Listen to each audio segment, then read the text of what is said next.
DV9 TV Telugu calendar అతిరథ మహారాజుల చేతుల మీదుగా 6వ సంవత్సరం వార్షికోత్సవం మస్తు సంబరంగా జరుపుకున్నారు. ఇక దినదినాభివృద్ధితో ప్రజల గుండెల్లో నిలిచిన DV9 టీవీ తెలుగు ఛానల్ ఎంతో మంది ప్రజల ఆదరణ పొందుతూ సోషల్ మీడియాలో ఒక ప్రత్యేక స్థానం సంపాదించుకుంది.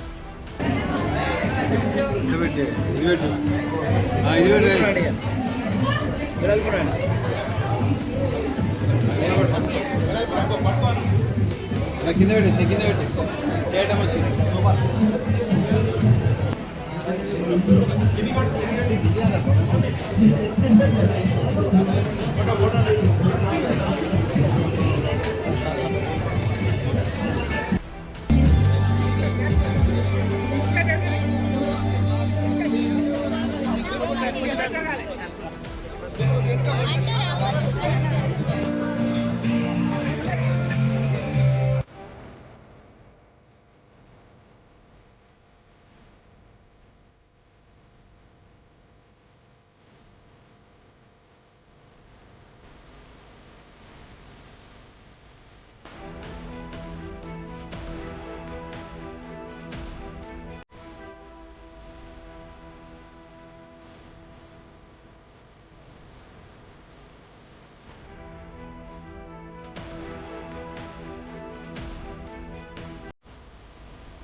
పిలువంగానే ప్రేమతోటి ఈ క్యాలెండర్ ఆవిష్కరణ కార్యక్రమంకి వచ్చిన పెద్దలకు, DV9 టీవీ తెలుగు ఛానల్ ప్రేక్షక దేవుళ్లకు, ప్రతి ఒక్కలకు నూతన సంవత్సరం మరియు సంక్రాంతి శుభాకాంక్షలు తెలుపుతుంది DV9 టీవీ యాజమాన్యం.